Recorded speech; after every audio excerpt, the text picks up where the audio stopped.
Welcome to the Be That 1% podcast. I'm your host, James Silvis, mindset specialist and performance coach. And here on the show, I'm going to challenge you to think deeper, commit to greatness, and develop a stronger mindset.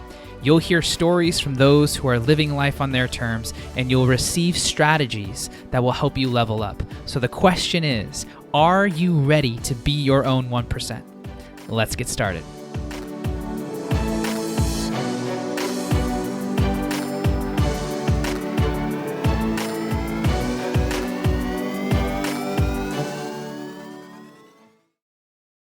All right, everybody, welcome back to the Be That 1% podcast. I'm your host, James Silvis. If this is your first time, welcome. And if you're a return listener, welcome home. You may recognize the person in front of me if you're watching on YouTube or video. I was recently on Carissa Johnson's podcast called Transcendent Leadership, where we dove pretty deep on some really great topics. And not only is Carissa an amazing podcast host, she's also a transformational speaker, a spiritual guide.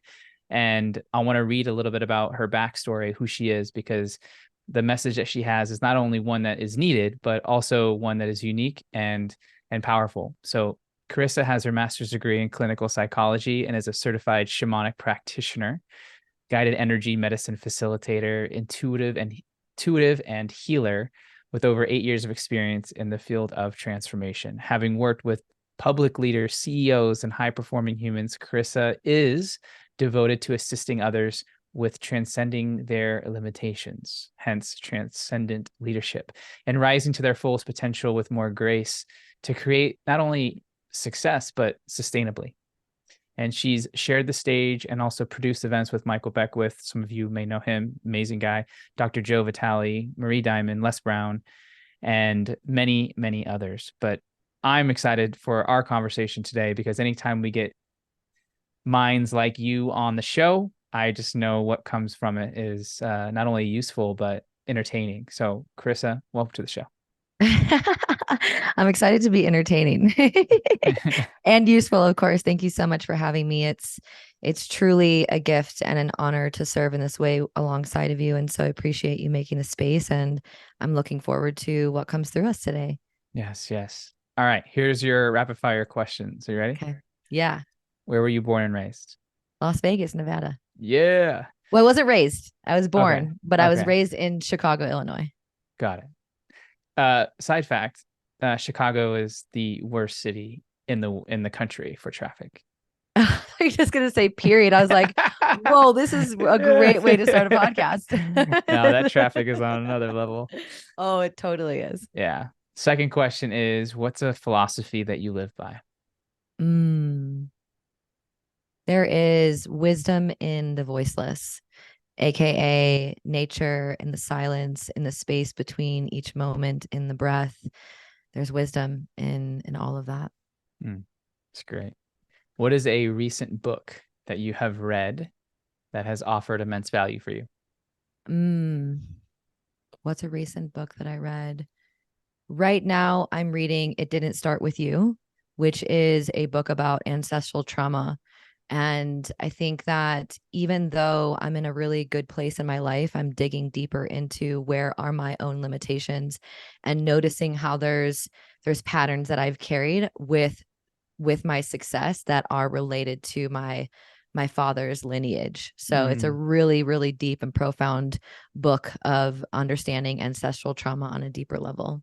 I love that. What is a piece of advice that has served you well? What is a piece of advice that has served me well?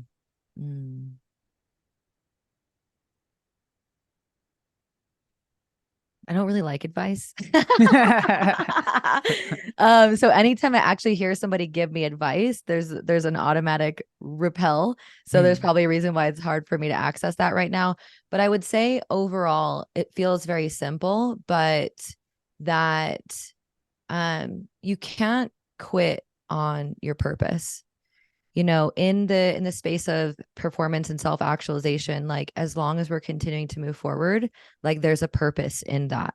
And so we can dive into that in the show or whatnot. But I think that recognizing that even if I'm on a detour, even if I feel like I'm off path, you're never like not in your purpose as long as you continue to move forward and you're continuing to want to grow. Mm, that's great. Mm. And last question is, what does the world need more of right now? Had you asked me this answer a couple of years ago, I would have had a very starkly different answer. I would have came up with 100 reasons that the world needs fixing, but ultimately I think the world needs love. Hmm. I agree. Yeah. So take us back to high school version of you. Where were you? What did you want? What were you thinking? And how did you get here? Oh my goodness. Emma, do I have permission to go You real go. You raw? go as Okay. yes. Keep Okay. it as Because I know when we talked, I shared like the fullest version of my life. And there's so many milestones and moments, and not even like accolades, milestones, but like moments like that were pivotal in my life. And yes. the one I typically talk about is the one that happened a couple of years ago, but it is important to offer a little bit more context because um that during the high school was actually one of some of the hardest of my life. So it actually offers me a greater opportunity to dive deeper into that. So during high school, we're a couple years before that, actually, I was dating a drug dealer at the age of 14 years old. I was navigating really serious anxiety and depression. I was suicidal. I had suicidal ideation.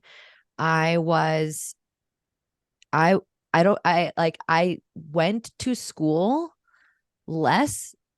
I like my attendance record was like I stayed home more than I went to school. Like I barely actually Wow. passed. And I was actually in a an alternative behavioral school because I had gotten expelled from junior high. So this is I Mm, wanted to give you right before high school because it offers you context into high school. So during that time was some of the darkest moments of my life. I was navigating so much. I really didn't realize how much trauma was suppressed, how out of touch I was with myself and my emotions, and it was really hard. And it was when I got into high school that I felt like I had an opportunity. I felt like I had a fresh start. And even though I still had these unhealthy behaviors and dysfunctional ways of being and limiting beliefs, there was a teacher of mine who his name was Mr. Micheletto. Like, oh, I love that dude. He was the first mentor that I ever had.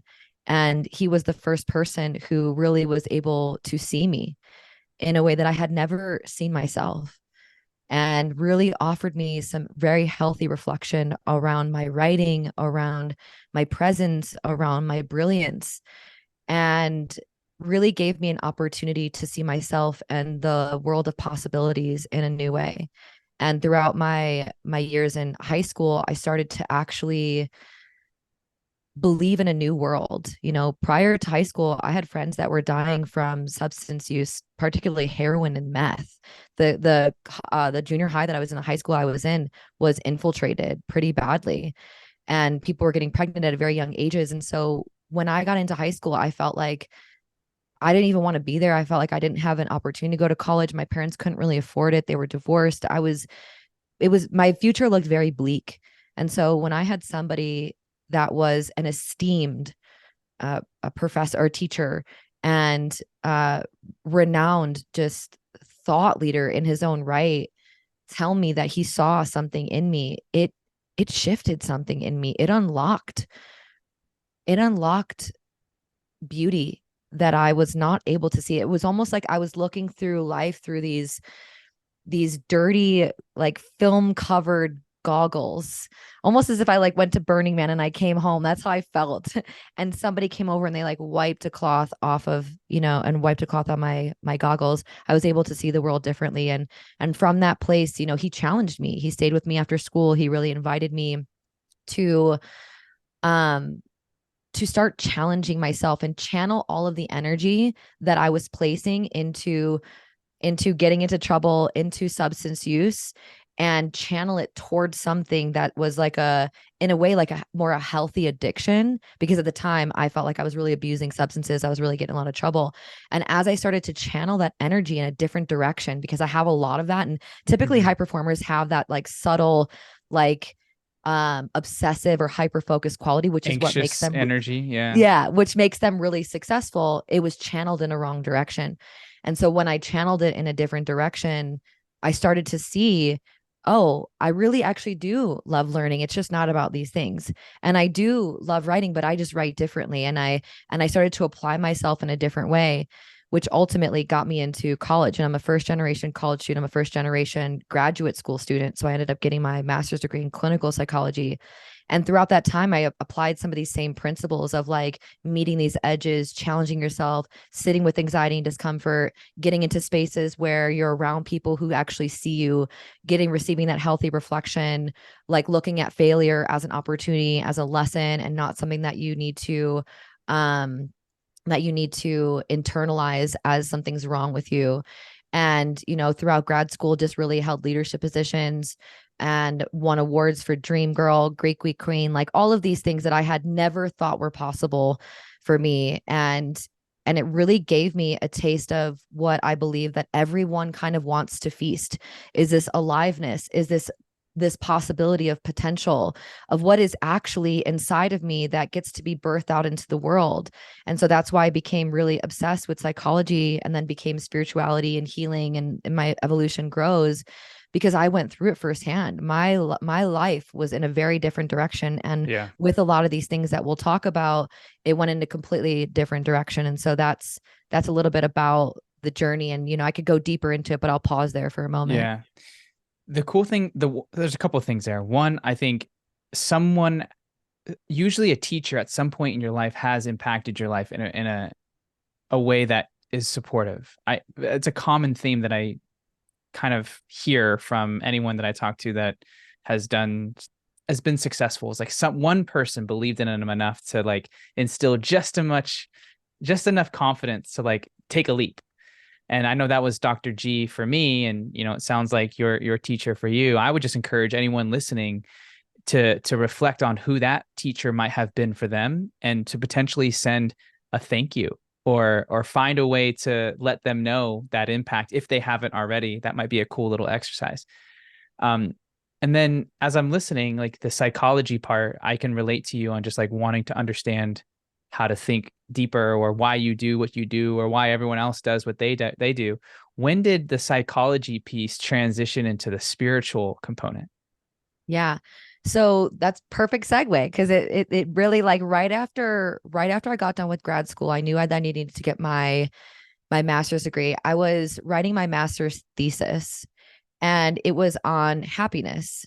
And I was already an outcast in my cohort because everyone was very scientific, and I was studying Eastern philosophy. I was studying like spirituality and, things that are esoteric, because I didn't really resonate with the traditional psychological model of something's wrong with you. Let's diagnose you. Let's give you prescriptions.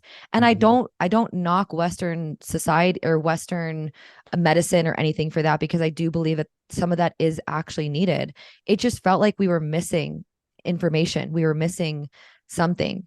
And so when Yeah. I got done with grad school, I went into counseling, and I was in a community mental health center, and I was working as a counselor, and I could just see how the impact of this limited model was on people. When I was a counselor, I was working with individuals on all spectrums, low socioeconomic status. And then later on, I worked with some of the wealthiest families actually in the world in downtown Chicago. And when I was using these traditional frameworks of psychology, the top down, right, CBD, or CBT rather, and just focusing on the cognition, it felt like there was, like, again, it felt like there was information missing. And so, you know, when we live in a world that has this disjointed philosophy. Especially psychology, it's just the mind. But I believe in the mind, body, spirit, and I don't think that you can look at them disjointedly. I think they all work symbiotically and in harmony. And so as I was working in these community health centers, I just got really curious, and I started using myself as my own client. And I started experimenting with things on myself, with the way that I was eating. Would that change my mental health? With the way that I was exercising, what kind of impact did that have? With the ways that I was meditating, I was trying a lot of these things before I was implementing them or doing them with anybody, and I was getting myself really good results. And so then when I would go back to work and I would work in these settings, and I was only able to utilize certain methodologies that were empirically validated, it became really frustrating, and I actually got mad. And that anger fueled me to quit and be like, I don't want to work in this kind of environment because I'm not actually helping the person. They're continuing to stay stuck. They're continuing to loop. They're continuing to stay prescribed. And so through that anger and that frustration, again, channeling that passion towards something, I was like, fuck it, I'm going to start my own business. And at the age of 25, I started my own business as what I called myself was a holistic life coach. So understanding, not only did I have personal experience with anxiety and depression and having gone through that whole transformation, but I had this clinical psychology education, and I had a lot of spiritual self-education that I had gone through, that I had been practicing on myself, that I was then sharing with family and friends, and they were starting to get involved in these type of things, and they were starting to get really evolved in it. And as I became a therapeutic or a holistic life coach, my clients were getting even more rapid results. And it wasn't just coming from the way that they were thinking. It was coming from a whole life change and looking at the person holistically, not just where are you at now, but where have you gone, where have you been, and where do you want to go, and really changing. And that's when, I got into business consulting and leadership, et cetera. But I think that the true quest that I'm on right now is really to, instead of seeking and like looking for more information, it's really helping people stop seeking, because that's what they're actually looking for, is to end seeking. And so, yeah, I'll pause there for a moment. But, spirituality has always been something that's been a curiosity of mine, but it felt so taboo, especially in Western psychology. That's not empirically validated, that's not researched, so therefore it doesn't matter. And I think because I followed my heart and I followed my intuition and I really started to embody these practices in my own life first, it became undeniable. It wasn't something that I read in a textbook. It was something that I personally experienced firsthand. So then I could really talk about it and sell it and help my clients go through it, because it wasn't something that I just was being told to believe. It was something that was a real lived experience that I had. Right, right. I would agree that the spiritual aspect adds so much more depth to the mind, obviously, because it infuses, it ties, it unifies existence in a lot of ways.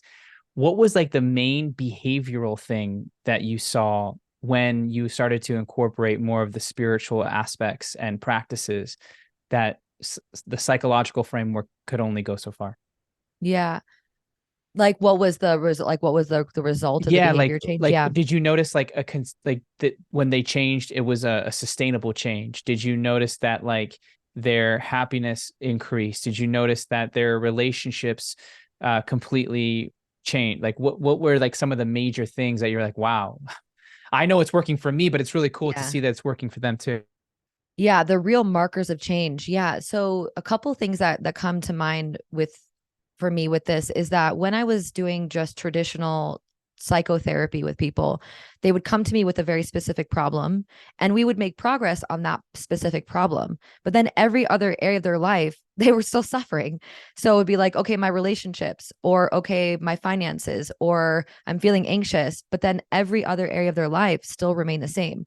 So when I started applying spirituality and these deeper spiritual practices and this information, it felt like the people were changing in all realms of their reality, in spiritually, financially, emotionally, relationally, and not by directly focusing on that thing. Clients would come to me with anxiety and depression. We'd work on that, and then their relationships would enhance. They would make more money. They would feel more creative. So it felt like there's something really to this. If we're working on something else, or we're just applying this concept needs wisdom, and everything else is changing. And fundamentally, overall, there was this sustainability that felt like it was really anchoring. And I would say overall, the thing that I noticed the most, that psychology alone could not help my clients access, or even myself, was like a deep sense of peace. No matter Mm, what was happening in their life, they could be at peace. So when it comes to psychology, there's tools that you teach to work through emotions, to work through limiting beliefs, to work through your past trauma. But yet the clients would still feel like yearning for something more. I need more. And I work with the clients that I work with now, there's constantly like this never enough. It's never enough money. It's never enough depth. It's never, I never have enough time. It's always this never enough. Right. So I get it. Cause that's the thing that comes up for me. But when you incorporate this spirituality and you can connect to the field of oneness, the quantum field, when you can really get into a state of transcendence, you're going beyond yourself, your egoic structures, your patterning in a way that psychology couldn't take people. And so you're transcending into this oneness, into this field that is ultimate peace. So no matter if your finances are in the dumps, no matter if your relationship is going downhill, no matter what's happening, you can access such a deep state of peace, which gives you the clarity, the solutions and everything versus feeling like you need to work through them. Like I used to practice this therapy called solution focused therapy. And we would constantly just like work through problems. But the person would always be working through something, like even at night, it would keep them up at night. They're always like working through something. It constantly felt like there was just always stuff they were working through.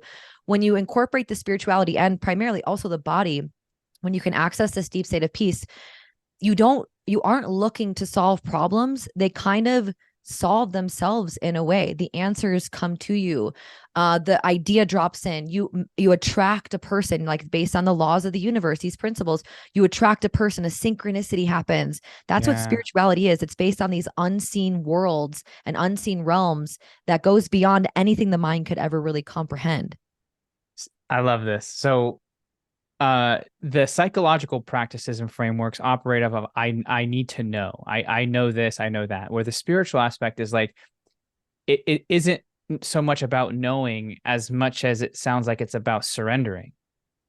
That's a great way to put it. Yeah, the psychology is about having the certainty, right? Where the spirituality is about having the courage. Having the courage and being in, because it's not about knowing, it's really about trusting, right? Because even though we feel like we know, never really know anyway. So that is a great way to put it. And that's absolute truth right there. It's really about surrendering into and being at peace with not knowing. Right. And through the peace of not knowing, you give up the need to know, which then, because there's no force of trying to find it, it could then appear. Exactly. Yeah, the grasping energy actually causes the resistance. I need to know the answer. And this was my whole life up until like 3-4 years ago. I needed to know everything. I had to plan exactly what I was going to wear the next day, what time I was getting up, where I was going, how I was going to be there. Everything was so regimented. It was really not creating any space for the magic and the synchronistic aspects of life. I was constantly doing, not creating any space for being. And that's where where you see truly life support you versus you constantly having to exert energy. Oh, gosh. I'm trying to figure out how to phrase this. Why do you think people have so much of a resistance with what you just described, like this, the surrendering or the like, well, if I don't work through problems, then the problems aren't going to get solved. Like I have to do this because no one else is going to do it. Or if I don't have something to solve, then what am I going to do? Am I just going to waste time and I'm not going to be productive? Right. Like I have caught myself in those same loops. I'm sure you've noticed that time and time again, and maybe even it's come up for you too. What would you say or what do you say to someone who operates like that? Oh, there's so many things I could say. First of all, it's so interesting because we really do love to chew on things mentally, right? Like I need to gnaw on this like we really try to milk ourselves, which isn't a great term, but really try to get all the juice out of something. I actually just wrote something about this the other day that came through to me, and it's we don't learn the lesson from going to constantly rehashing old experiences until we beat ourselves down, right? Healthy contemplation and reflection on something and then learning the lesson and moving on is actually where the wisdom comes from. But oftentimes we can go into deep self beat up. So there's an essence of, sometimes people are actually addicted They're addicted to, Dr. Joe talks a lot about this in his work. They're addicted to these emotions because they're familiar. And, this could be based on trauma. This could be based on programming. There's a lot of different ways that people kind of get stuck and addicted to solving problems. But ultimately, I really think that busyness, whether it's physical busyness or mental busyness, is a trauma based response to unhealed and unresolved emotions and wounding.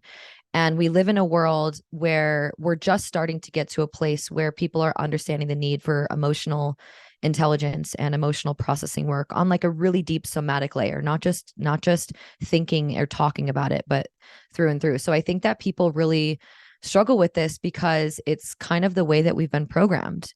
We live in a and I don't even like to say masculine because it's not even like masculine, but we live in kind of this doer society where we are taught to believe that you have to be working through problems in order to get the answer, that you have to be working 9 to 5 in order to be success, or you have whatever the story is. These are narratives that we're told since we are children. So I think that that would be the most fundamental layer, but on a deep somatic cellular way, in a way, we're kind of addicted to our own suffering because it's what's familiar. And people's nervous systems, they want that. That's where they ultimately can create safety into what's familiar. So if your whole childhood upbringing has been chaotic, and then you get older, and then you will create subtle chaos in your life, even if you don't want to subconsciously, because it's what's familiar. And so that's why it's like the healing or the transformational process is not necessarily one that happens overnight, but in deep layers, because it's really unlearning everything that you've ever thought to be about success, about who you are, about happiness. And that's a really disorienting process, because if you start to believe that success could be easier or your life could be more simple or you actually don't have to think as much, there's a lot of grief that happens for all of the life that you lived where it was hard and then it didn't need to be. And then there's also a relearning process where you need to anchor into a lot of safety to be able to surrender that much into nothingness. And when you're in that space of nothingness, whether it's in meditation or in peace, that's where the voices get loud. That's where the things that you've repressed come out, and people don't know how to deal with that kind of overwhelm or that anger or those emotions. They can become really daunting. So on a subconscious level, people get really overwhelmed by the idea of creating that amount of space, because underneath that, they're avoiding feeling the pain that they haven't felt for their entire life. Right. And the avoidance of that pain is only going to magnify the pain, and it'll end up controlling them even more. Yeah, it manifests in things that people are very unaware of. Mm-hmm. So, it happens we attract toxic relationships, or we eat unhealthy food, and people aren't really aware of what they're numbing. But it's constantly playing out. We're never, we live in such an automatic way. And so that's why this process can be challenging at times, because change can be really hard. You have to stay conscious to what you're thinking about, how you're acting and how you're behaving. And that's why creating the space to kind of slow down all that stuff, it almost feels like you take 2 steps forward and 3 steps back, right? You move forward and then all of a sudden you're kind of going backwards, because all of this stuff starts to come up. And that's why people get really discouraged with spiritual growth, because it's not the same as personal development, right? They're two very different things. So what about I love this. What about the unraveling of like all the stuff that you're working through, right? Like let's term that, just for easy to understand terms, like as the problem, right? Something has revealed itself, and now it's the quote unquote problem that you're trying to heal or work with or see or sit with or whatever. The deeper you go, the more of those you may find, or the more that may surface. Is that kind of like the person that's always looking for something to solve? Or how do you view that process of like, as I do the work, more of me that I didn't know was there, that now needs my attention, is requiring my effort, my resources, my time? Yeah. Well, that's a great question. And I'm going to answer it to the best of my ability, because I think that's a high level of discernment that I think that, we're all kind of still figuring out. Because it's like you're wanting the emotions to reveal themselves, but sometimes it's like the more you seek the more you find. And sometimes the more you seek, the more you find, but the less answers you have, right? Because you're still seeking, right? Yeah. So it becomes this paradoxical dance of life.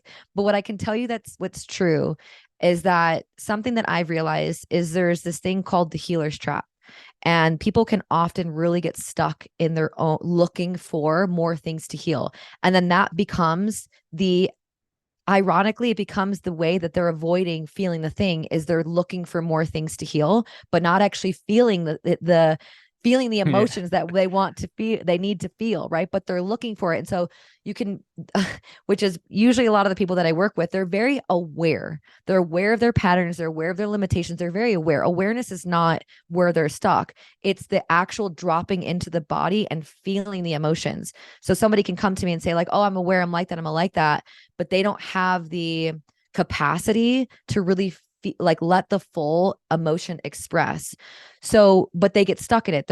These are the people who are really spiritually or are really personal developed, right? They get up, they do the meditation, they journal, etc.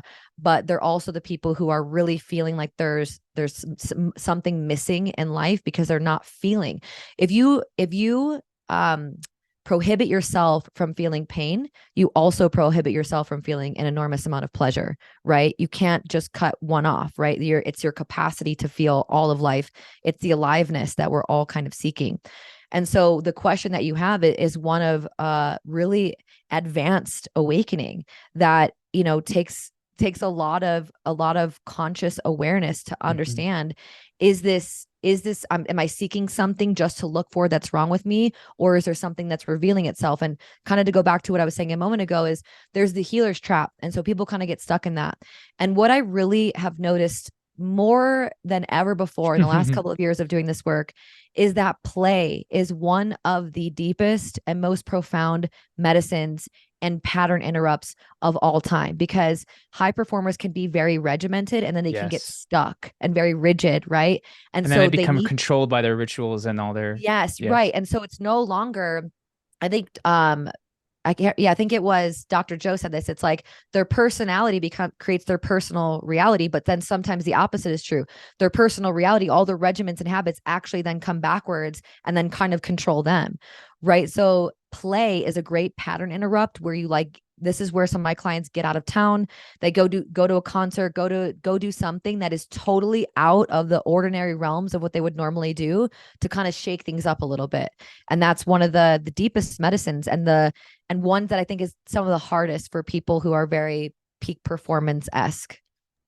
Yeah, because there's not a real clear ROI and it's hard to measure. There's an ROL though. There's a return on life. There's no return on investment. There's an ROL, which is a whole new paradigm shift of instead of measuring, because how do you measure deeper intimacy? How do you measure more happiness? Like, yes, these things, they're felt senses, but they're not as tangible as finances where they're numbers. You can't quantify it. That's why there's the quantum realm, right? Where even quantum physicists have a hard time studying the infinite. You can't. It's virtually Where do you impossible. Start? Where does it end? Where do you start? Where do you end? Where does it keep going? It always keeps going, right? So that's why it becomes difficult, but there's no ROI, but there is an ROL. And once people start to feel those shifts and they start to see that they can actually create their reality in a different way, and they can feel more surrendered and relaxed in their reality once they kind of peel back the layers of their identity that are wrapped up in the busyness or the image, etc. That becomes really living. There's a book called, I think it might be No Bad Parts by Richard Schwartz. It's all about IFS therapy. Or it might be Feeling Great by David Burns. I think it's IFS, but basically in IFS in the book, he was just talking about how there's these internal families and these roles that are parts in us that we could ideally unify. But when you get to a point where you're the self, like the self is the all organizing kind of energy, let's say, then it, like you said, it rises above all the turmoil. It's the place where oneness is. It's the place where stillness is. It's like maybe it's when it's similar to the play, where there's no clear objective, but you're just enjoying the moment and squeezing it for as much as it is, and getting a return on life, and And so I was reading something along those lines in that book, and I thought, and the line said, when you are the self, that part that I just mentioned, there's no need to develop. And I paused and I underlined that. And I was like, what does he mean? You don't need to develop. Like I think I can intellectually understand that. Like, what's there to fix if you're whole? And then what does it feel like to be whole? And how often can one feel like that? And how different would life be if one operated like that? And it just started this whole thought process of like all that. And so as you're talking, I'm like cross-referencing with what that said. And that has been a newer thought for me. And I've been playing with that idea. And so far I'm liking it, but I would love any insight that comes up for you regarding that. Yeah, there's actually a book. I don't know where it is right now. It's called something, it's a leadership book, and I'll send it to you after, but it talks about the same thing. And it actually happened. The same thing happened to me like a month ago. I was in bed and I was at the end of this book, and I have an awareness around the concept of no self, right? That's Yeah. transcendence. You're going beyond self. But he said it in such a way that I was like, if you're transcending beyond self, there is no self to develop. So what are Right. you actually developing? Yes. And I stopped too. And I didn't even have words because it became so clear to me how this never ending seeking to develop is actually still the part of us that feels separate Yeah. from God, separate from consciousness, right? And that's where this paradigm is moving into of unity consciousness and all parts of self, right? And so it's a really disorienting concept for those of us who really love to evolve and grow. Yeah. But when you think about, for example, a flower, and you think about the seed, the acorn exists or the oak tree exists in the acorn and doesn't require anything other than the right kind of environment for it to grow.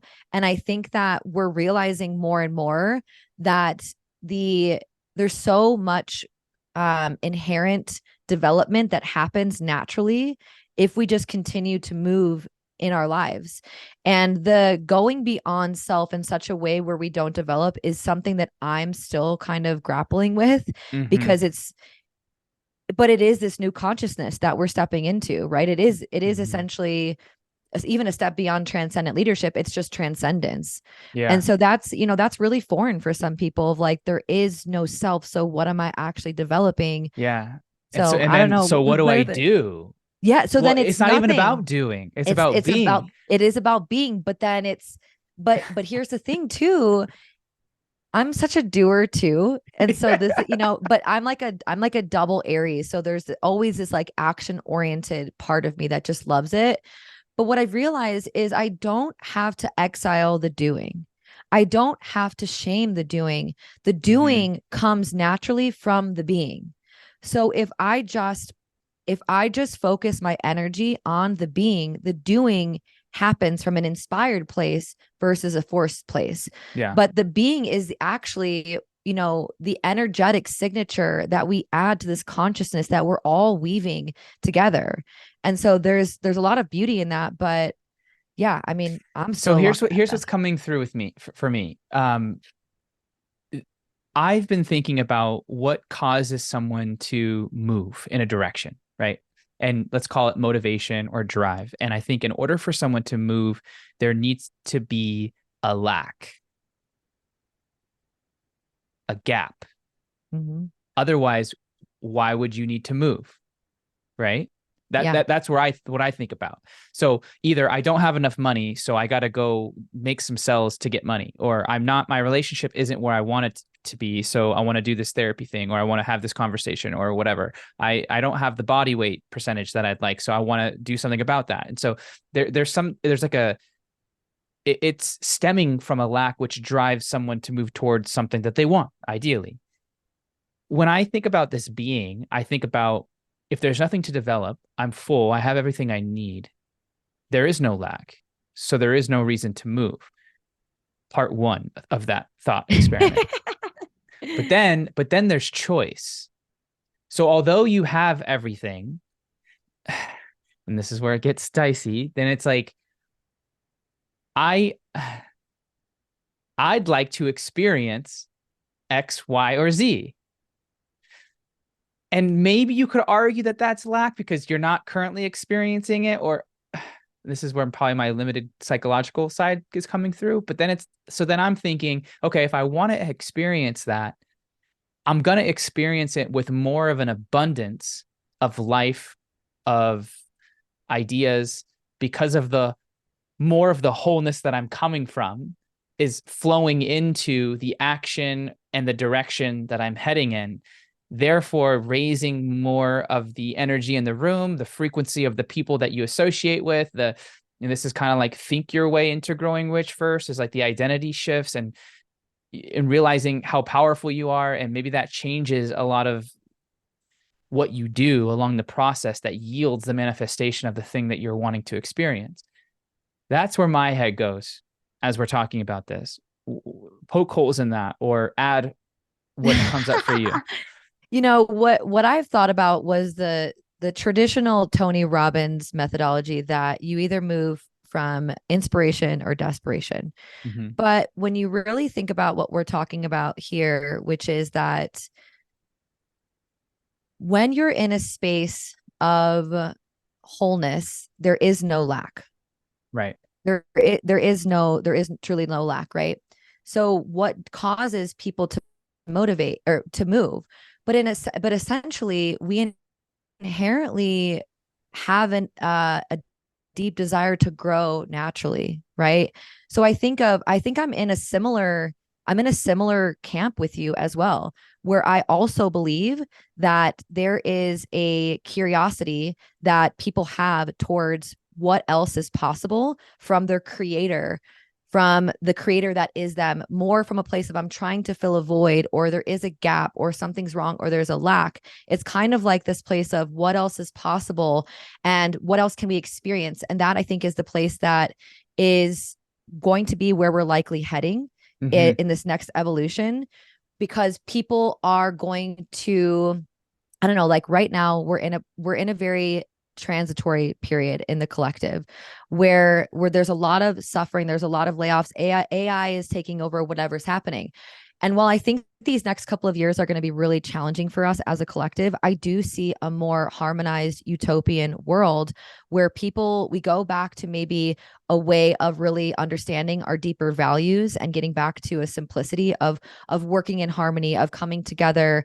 And maybe we still live in these big abundant ways, but we're not so materialistic, or we're not so wrapped up in consumerism. And so when we have all of our basic needs met, then what is possible? And I think it's to create for the sake of creating. I think it's to be in a place of curiosity of just what else is possible, that there's no real need or there's no real lack. It's just an invitation to, that's what the quantum does. Like it's constantly shifting and maneuvering without ever being and duplicating. Like, so like what's coming up for me is parenthood, right? I'm thinking about my kids as we're having this conversation too. And the wholeness that I felt while holding both of my kids in the delivery room. And in that moment, feeling so full, all I wanted to do was just give more love. It wasn't that love was lacking. It was just, I had so much of it. The natural thing was to just give, because it's like, this is everlasting. So why not keep the energy moving? Right. And so I think that kind of fits with that, the creating or the gifting or the service to others, and having that come from a whole place. And then that the feeling you get from the giving just continues to feed the wholeness.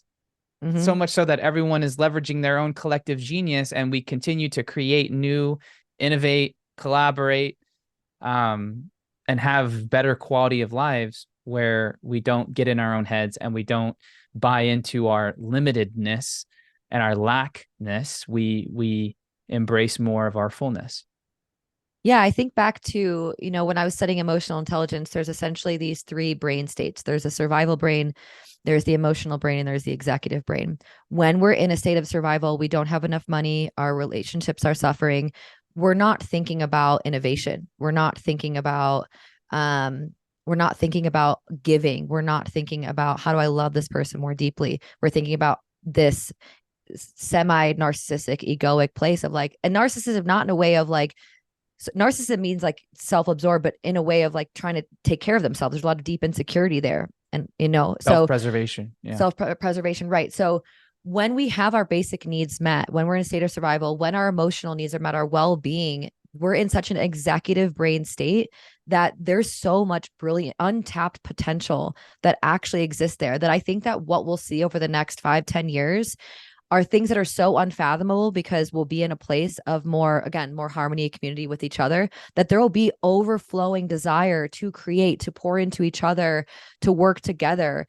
And I think that that's what we're really going to see the human potential, not in a way of what are we accomplishing, but how are we offering and creating more love? And that's why the initial answer was, what does the world need more of? It's love. It's to be in love. It's to create love. It's to embody love. And from that place of love, that higher state of consciousness, so many things are possible that we're going to live in such a different world. Mm-hmm. Yeah, I agree. And I think in an attempt to get there, on the way, we have to be mindful of all this extra time that has been created from what we've been able to establish in our economies and our world with how convenient it is. It does also lead to more leisure time, which leads to overthinking and possibly focusing on the things that aren't in alignment or not things that you should be thinking about, that before the busyness would kind of distract you from. Whereas now Yeah. we're confronting more of what we've been too busy to notice. And if we're not equipping ourselves with the skills, we can easily get lost in the mental busyness, not the physical busyness. Right. And something I think about too is I have like a really unique perspective on AI, and we don't really need to dive into that, but I don't have this doom and gloom belief that AI is going to take over the world. I do believe that if we were to work with artificial intelligence in a really wise and way of truth and wisdom, and like really be pacing ourselves with this advanced technology, it would create more space. And some people might utilize that space for more leisure, addictions, etc., more thinking time. But some people might also use that time for creative Mm-hmm. potential, really, to if they didn't have to do all of this stuff, what would they actually do?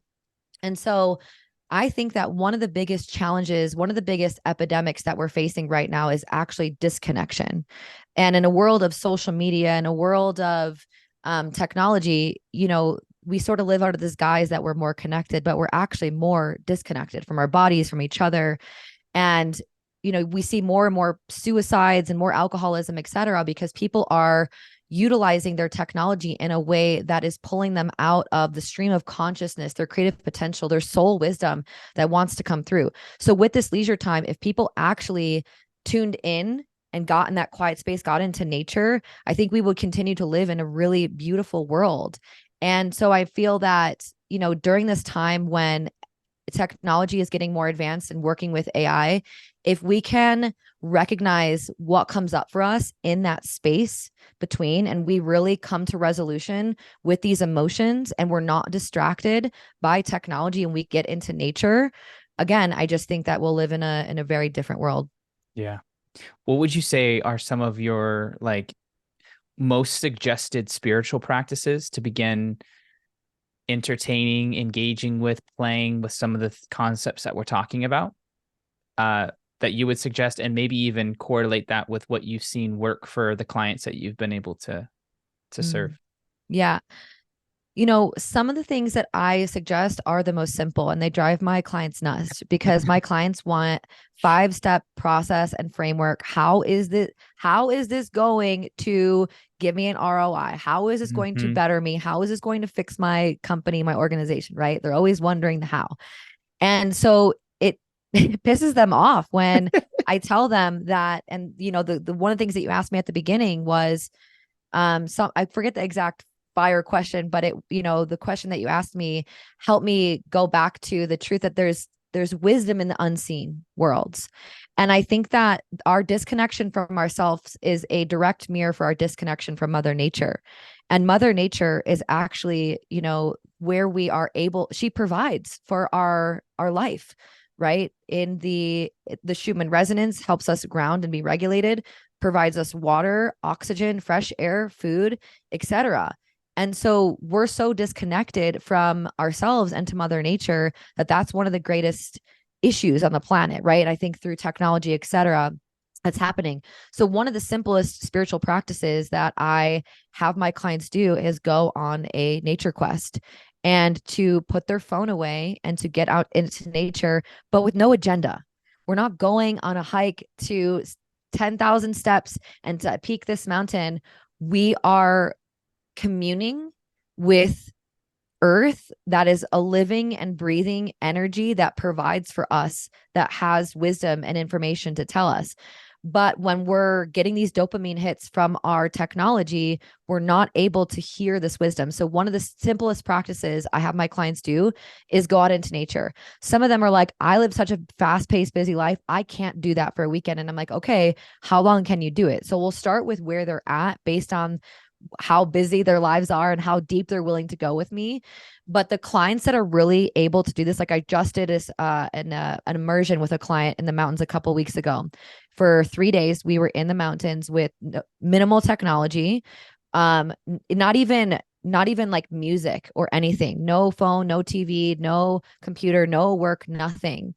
And really anchoring into Mother Earth, really connecting with the source of wisdom of all that is, as well as regulating our nervous system. When we connect with Mother Earth, we can really regulate our nervous system. And this is not pseudoscience, this is actual science. When you have your feet on the ground, you are grounding, right? So that's a really powerful spiritual practice that my clients do and can really help them feel how big their capacity is to feel the information that wants to come through. So that, as well as, two of my other favorite ones are to be in prayer. That is such an underrated practice. And whether people believe that it's prayer or intentions or like however you want to state it as a terminology, I believe that your attention and your intention are the most important energetic assets that you have. So where are you placing where your intention is going to be the anchor, and your attention is going to be like the boat, right? So wherever you're anchoring into, that's going to be where your attention goes. So every day in the morning, I set intentions. I sit at my altar. I ask to be shown information. I asked to be shown. Wouldn't it be nice if a new client came to me in this way, or a new program idea came to me, and I watch how my awareness picks up on synchronicities throughout life. And I notice I don't have to do much thinking because I'm placing my intention, and that's what I want. That's what I'm claiming. That's where my energy, my anchor, my focus is, and my awareness will start to pick up on it. And that's a really powerful practice, as well as meditation. Those would be the three main things that I would recommend, because when you start to meditate, it's not as simple. Like, people believe that it's just quieting the mind, but there's actually cellular repair that happens when you're in a deep theta state, which is what meditation actually helps you access. Your body starts to heal itself. That's also when you connect to the multidimensionality, or these quantum realms, where you can get a download, you can get a piece of information, you get a vision for something. So those all tie into kind of what the growth that my clients want, but they're unwilling to face because it feels so simple. It's like, what do you mean get into nature? What do you mean I do those things? But they're doing them as a way of checking boxes, versus as a deep spiritual practice, is a way of devotion that you show up to without attachment of trying to get something. Because that's what my clients face a lot of when they're doing these practices. They want something. So there's an inherent attachment. There's still the achiever, or the ambitious part that like wants something from it. And that actually gets in the way from receiving what you need when you're focusing on just what you want. So when approaching these three things and removing the want of it, whatever that is, from those things, what is the mindset to go into those situations with? Is it just to be still? Is it just to give your attention and time to the thing? Like, what would what have you found to be an effective like narrative, if you will, for someone to use when doing those things? Yeah, I mean, it's not to say that I don't go into meditation and want an elevated emotion or Yeah. want and really tap into the vision of what I want. But what I'm saying more of is being unattached to that you're going to achieve something necessarily in that moment. It Yeah. becomes like holding The the intention of timeline. like, yeah, like these practices are going to move me in a direction where I'm more peaceful. That's still desiring, or that's still holding an intention or a prayer for something that you are open to receiving or want to create, but you're not grasping onto it where this meditation has to ground me into this thing, or I did my thing this today. So at the Mm. beginning, I think that it can be easy to go straight to a vision and you could want that. But what I find the most challenging and the most beautiful thing for my clients is to just go in and not have any expectation, and to just create space where you put on a timer and you just get quiet and you maybe just tune into your breath, because it's difficult to quiet the mind when your mind is so busy all the time. If you can count your breath and count your breathing and just synchronize, you regulate your nervous system. And then when your nervous system is regulated, that is when you can actually hold an intention without being attached to it. It's like, you can still have these desires, but you're just not needing them to happen right now. So it's more or less getting into a space of space. And that space initially can create a lot of discomfort because you're going to be like, I have other things to do. This isn't important. How is this going to give me an ROI, whatever it is, Mhm. right? So the initial invitation is just to be, and just to allow whatever wants to come through to come up. Like, the body is so sophisticated. It can literally heal and repair itself. I was listening to a talk that Dr. Joe did the other day, and there was a woman who removed her thyroid years prior, and at one of his meditation retreats grew it back through at his meditation retreat. Okay. So the things that are possible in this human body are actually unreal. But when we try to get it, we can almost want it too much. That's what creates the resistance.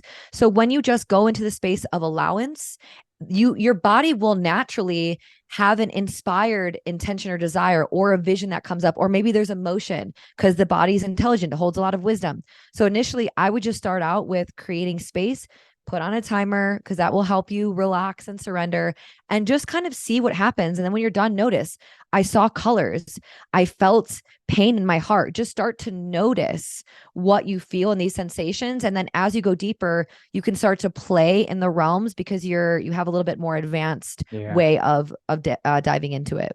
Your body always has messages for you. You just have to be still enough to hear them, right? Yeah, Yeah. exactly. Yeah. What would you say are some important questions that any leader or anyone listening should ask themselves, either regularly or like right after this episode, or just like they need to be thinking about these things from your perspective? Mm-hmm.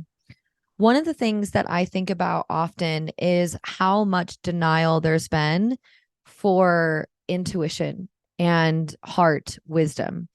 And the Heart Math Institute is actually a very heavily researched, empirically studied, not pseudoscience way of researching the wisdom and the information that comes from the heart. They've actually done studies where there were people at a desk and they were showing people on a computer screen flashes of photos of people with different emotions. Some of them would be angry, some of them would be sad. And what they were able to pick up on was that the heart was picking up on the information even before it was shown to the eyes or it even flashed. So when we just sit with that for a moment, that the heart is able to pick up on information even before it's shown, as well as the fact that the heart is the one of the first organs to be developed in the human body. I think it is the first. I think it is the first. Yeah. I was like, I want to make sure it is, but it's the first organ to be developed. These are things to pay attention to, right? But we have lived in a society that really wants us to live from the mind. And so one of the deepest invitations I have for all leaders is to really create space for some of these practices not just for the practice of itself, but so that you can really hear the wisdom of the heart. I believe the heart is the medium between worlds, between the unseen worlds. And as they really get to study more and more of the heart, they're seeing how much power and how it actually has its own nervous system, how the heart has its own nervous system, that it's so sophisticated. So when we only make decisions from the mind, when we only solve problems from rationale or from thinking, we're really missing out on a significant amount of sophistication, intelligence, and wisdom that comes from the heart. So, one of the deepest inquiries I would have somebody sit with is, what do I believe about intuition? What would it feel like for me to fully trust myself and my heart? And one of my favorite questions that I ask myself literally daily is, if my heart had a voice, what would it be telling me to do right now? What would it be saying right now? What information would it have for me? And you'd be surprised at how clear it can come in when you just ask that question, because the quality of our life is really determined by the quality of our questions. So if we keep asking ourselves of, why am I not getting this right? How do I need to get better? What's wrong with me? We're dropping into these really low states of consciousness that aren't going to give us access to this higher level of wisdom. And the heart and love and really embodying peace gives us access to information. So I think that asking questions about the heart, what you believe about intuition, and what would it feel like, and what would your life be like if you fully trusted yourself, I would even just start there. I wouldn't even give more, because that could be a whole life journey just with those 3 questions. I love that. I love, what would my heart say right now? Yeah, That's really really good. personifying parts of your body. It kind of is like a play off internal family systems where there's like Right. different parts. When you personify different aspects of your being, even your body, right? Like, what would my feet tell me right now? And sometimes it's like, stop walking, or Yeah. keep moving, really, really diving deep into getting into the body and what the wisdom it has to share. I mean, that is a lifelong journey. Love that. Yeah, it's almost like we're not saying don't use your mind ever again, right? We're talking about integration of 2 powerful systems, but also understanding that the heart has the innate wisdom that the mind can never have, and therefore worthy of pursuit.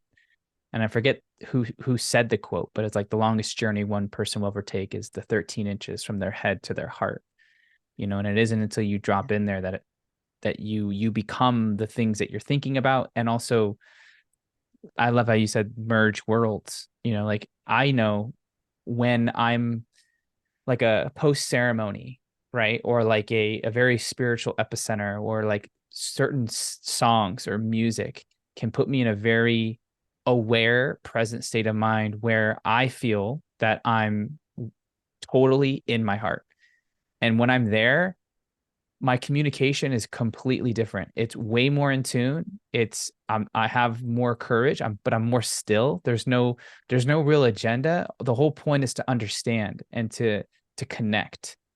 And that's like the natural driver of, for me, when I'm in the heart. And the information that I pick up on in other people when I'm there only helps me become a better communicator. I'm able to ask much more inquisitive questions. I'm able to pinpoint things that I'm sensing that they don't even know is happening, but by me commenting on it, they're like, "How did you know that? I didn't even know how to articulate that, but you just picked up on that. How?" I'm like, "Well, I don't know, but now I'm learning." It's these systems that are equipped, that are embedded in our body, that if we do take the time to cultivate, can be a regular occurrence. And imagine how different your leadership would be if you could use both.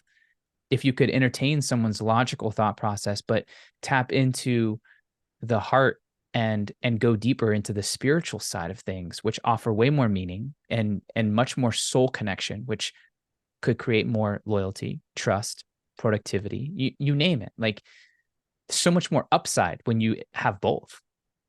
Yeah.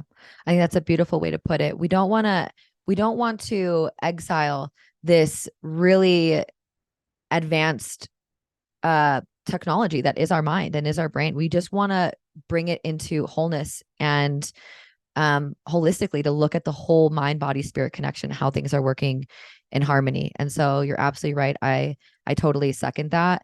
And it's been, I think it is truly, I think we even talked about this on my podcast. I didn't know who said that quote either. The longest journey from the head to the heart. It really is. And it's a practice. I think one of the things that my clients and even myself included, really have struggled with is wanting deeply so much to be in the heart and wishing you were there, but not feeling like you can stay in that state. And I think that you're so right. When you're just present and you're like kind of with your breath, like you can access your heart. It's not like I need to get in my heart because you're still trying to come from the mind. When you're just really present with what is, you can feel the subtle shifts in energy. Like you can feel the way that the air is coming this way or the way that you blink. And I'm like, ooh, that like there's a shift in energy that happens in these subtle realms that you start to pick up on. And there's so much information that these six senses aren't even picking up on, that when you're really in a state of presence and full awareness that you get access to. So there's so many more data points and so many more ways that you can connect more deeply, and so much more information comes through.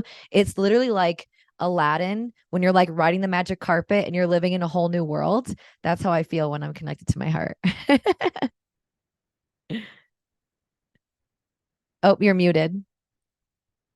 I was just thinking about the way the brain works and all the filtering that the brain goes through, and that how much of a delay that creates. Now, the delay is like milliseconds, but a delay nonetheless. The brain has to interpret parts of reality, the senses, the sights, the smells, all of that, and create a meaning for your brain to understand, for your body to then know what to do.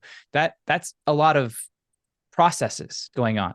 But the heart, and I think this goes to the experiment that was done at the HeartMath Institute. It's like the heart doesn't filter. It just senses. Right. Right. And if you're present, then you're one with time, and you're not speeding it up. You're not delaying it. You're not compounding it. You're on time with time as time is happening now. Right. So it's simultaneous from what someone else is doing to what you're picking up on. So the speed at which you're intuitively getting something is virtually instant, as opposed to the mind where it might be 0.004 seconds later, right? It's still micro, but Right. but that's, I think, the hit of like something's not right. That's the bad vibe you get when you walk by someone on the street and you're like, something's not going on here that is good, and then something bad happens. It's like these nudges that if we still ourselves enough, we'll begin to utilize on a daily basis and become way better at decision making, know what is in alignment versus what's not. Our relationships will thrive.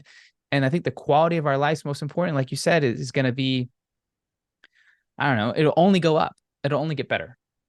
So, yeah. Yeah. As you were saying that, I was thinking about the delay that happens in the mind, but also just sometimes the difficulty that happens in recognizing what's truth versus trauma, right? When sometimes when you're coming from the mind, you have these heuristics, you have these ways that you have category looked at the world.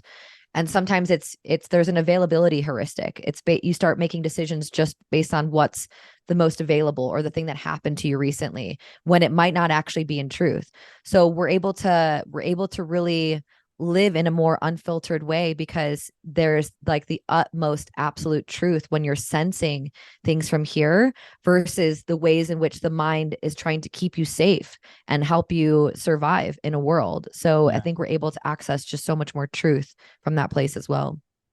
I love that. As we wind down here, I have a couple questions about like what leadership looks like, what transcendent leadership looks like under pressure. Right. So if we think about, if you have any examples that you want to explore here, happy to do that. But I'm thinking of like a really hard moment for a leader. That could be a big decision in the business. That can be they're firing someone. That could be they're giving feedback to someone that's really hard to give. Something where there's a lot of pressure, a lot of responsibility on this person's shoulders. In that situation where it's easy to revert back to what you've always done, or to outsource your decision making to somebody else, or to be overwhelmed with the emotions that could possibly come up in that moment, what would you give to someone that is currently or in the very near future experience one of those moments? Seems like that's a collective thing that's happening right now. Every Yeah. single Yeah. person I know and I'm working with is going through a major shift in all areas of life. And I'm not an astrologer, but there are planets that are in retrograde right now in almost every kind of area of our life. So if you're listening to this, I don't know when you will be, but if you've gone through this in the last month or two, you're not alone. This is a very deep collective reevaluation of all areas of life. So many decisions, big decisions are being made. Many ego deaths are happening. Big financial shifts are taking place. So this is definitely something that's happening. And so when I think about this, let me tune in because there was actually something that was coming through. When somebody is going through something of this nature, I think about when you heal and you continue to come into the truest essence of who you are, it actually is painful and difficult to be in a place of incongruence, whether it or out of integrity. So whether it's you're eating food that it doesn't feel good for your body anymore, or you're making decisions, or sometimes you even notice like those ways in which we tell like little white lies, it impacts you so much more deeply because you're able to pick up on those subtleties. And so as leaders are making these decisions, it becomes more challenging for them to actually act in a way that's not in truth and not in love and not in congruence. And so I really invite in the remembrance that truth is love in action. And that as you make these decisions, there will be hard discussions, there will be difficult decisions, and that there is a loving way to say a hard truth. There is a loving way to make a difficult decision. So it comes back to some of the most simplistic concepts that I love from Marianne Williamson of what would love do? What would love do if I was fully in my heart, if I fully believed I was safe, if I was coming from the most loving and honest perspective right now, what would I do? And that doesn't mean that it won't be uncomfortable. That doesn't mean that there won't be other emotions that arise or that there won't be backlash. But the way in which you're able to navigate through those waters is much more graceful because you've been in integrity with yourself. And as people continue to transcend and really rise above themselves and these limitations, sometimes I think that there are more initial difficult decisions that are made at the beginning because you're choosing to, and you're being invited to clean up areas of your life where you may not have been in truth and you may not have been in love. And this is usually where people start to come to me when they're having this awakening and they're recognizing, oh my God, there's so many areas of my life where I maybe skipped over steps, or I maybe cut corners, or I really know I've been needing to make this decision for about 3-4 months now. And I know I got to make it now because I just can't hold the discomfort of being out of integrity with myself. And so I would just really invite in the simplicity of what would love do? And when you're having a conversation with an employee, staying in presence and staying in the heart. And when you're making a decision about shifts in business, trusting in a way that is beyond the mind and really anchoring more into the feeling and the sensation of faith and surrender, knowing that the universe is conspiring to support you. And when you feel like everything is falling apart, remembering that some of the things that you believe are the worst possible scenario that could have happened in your life actually become the things that position you into your greatest power and potential. They actually could be the greatest gifts. The things that you are most suffering with right now are the things that you are learning to become a master of. And so that's what I would invite in for anybody who's really navigating these really deep and uncharted, in some ways dark waters of life, that there are seasons that you will come up to breathe, that this is a moment where you're really awakening and to stay in love, to stay in truth. And that's why these practices are practices, because they ground us. They're not just things to accomplish. They're ways in which we continue to operate and navigate the world. Truth is love being acted out. Is that what you said? Truth is love in action. In action. That's cool. That came to me in my immersion with my client like a month ago. I was just like something streaming through me, and that came through, and I was like, that feels so powerful. Yeah. For the world, because we all want to be in love, but how do we actually do that? And I think truth. Yeah. Staying in truth. I love that. And I could see myself utilizing that so much. And I'm thinking about those who listen to that who may have more resistance to that. The only thing that they would have resistance to is like, what is love? What's the definition of love? And people may have different definitions. So maybe it's helpful for if you feel open to sharing how you view that. Like, what is your definition of love that maybe can give them a working definition that they could refine over as they do more practice and do more work. I've never been asked this question before. That's really inviting me deeper into understanding that. Yeah. And I'm thinking about my own definition as you're talking. So it's a co-creative exploration. We'll go with it. I think love is so hard to define. I think that's the thing, Right. It's so hard to define, what is love? And I could describe it with more words that are resonant with it. But I think, is it the wholeness place that we were talking about earlier? I was going to say like grace and wholeness and like, but I'm just offering more. I'm just offering more like of some of these abstract. It's unquantifiable. That's the reality of it. And maybe undefinable. Undefinable, not unquantified. Like you can't quantify or define it. But I think that when you're asking yourself what is truth or what is love, tune into the resonance of peace. Like no, that's not even, I don't know. I can't really, that's hard for me. I've never been stumped on a podcast. I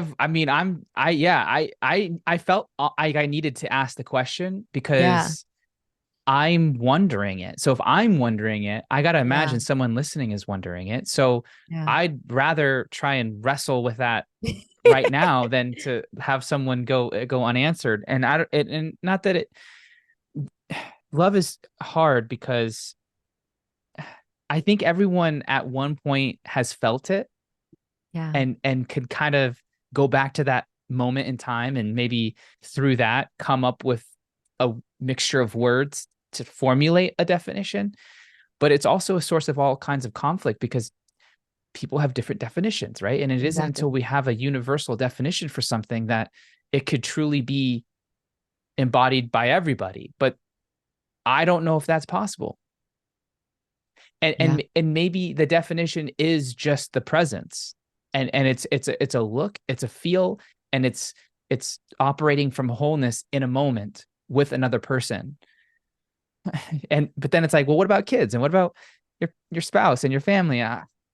It's heavy. And I know I asked that towards the end, so maybe I should have asked that at the beginning, but something to think about, Yeah, it's like this undeniable, undefinable. I'm actually going to write a poem about this, but it's like undeniable, undefinable frequency that permeates through all of life, all of you, that is constantly inviting you to get to know it, but knowing that you may never fully understand it.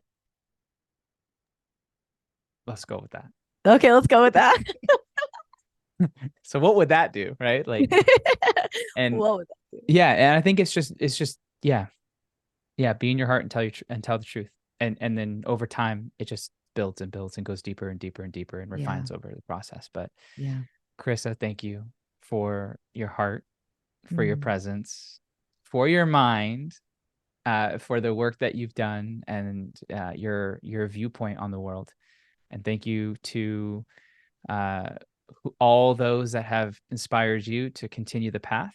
And any last words before we wrap up and we gear them towards what you're doing outside of this podcast? I just want to thank you. I feel so elated to continue to have conversations like these, and it feels deeply fulfilling and meaningful to explore human potential and consciousness and love and all of it, and really being at peace with the uncertainty, right? When we talked about like the mind wants to know, actually that came to me a couple months ago. It was like the mind has no directions and the heart has no question, right? So if you can, even though that we want to think like the mind knows, but really tune into the curiosity in that. And yeah, I feel really inspired by what's happening on the planet right now, and I feel really grateful to just be in this present moment, to just be here with you. So thanks for having me. Deeply appreciating you and what has shaped you as well to be here. Yeah. So you have a 2-day immersion experience coming up. Do you want to talk a little bit about that, and then maybe the best way to get in contact with you? Yeah. So people can get in touch with me at Carissa Johnson. I'm sure we'll link it in the show notes or my Instagram. But one of my favorite things to do is to have very deep experiential learning. I've realized that I've done client work with people now for 8 years. Some of the packages that I've had have been weekly calls and Voxer support. And I was feeling really limited in my ability to go super deep in those time constraints. And so what I was guided to do was create a 2-day experience with clients in the mountains where we are doing a lot of deep co-regulating exercises. We're nature questing. We're doing practices that otherwise would be difficult to do by oneself or without the accountability. And again, we're hearing the wisdom of the soul. We're doing practical leadership stuff where I bust out a whiteboard and we're mapping out things that are coming through. We're doing core belief work. We're doing energy work. It's like a full spectrum, very luxurious healing experience. We're in the mountains. There's a chef, usually some sort of body worker, somebody to come as well to support the individual. And it's a very transformational, but very deep experience. And so I know that that's for a certain type of client who really wants to go deep in that way. And it's been great to offer that kind of experience for leaders as well, to really get out of the patterning of their life and offer that pattern interrupt where they can be held accountable, and they can also be held in the depths of their emotions, but also be lifted to the peaks of their next level experiences. I love that. Well, thank you. I hope that you continue to do this work at greater and greater levels. I have no doubts that you will. And as always, I appreciate you. And for those listening, thank you for being here. Thank you for listening. Go out there, be your own 1%, and apply what we talked about here today and however it resonated with you. And remember, you have magic inside of you, and go share it with everyone.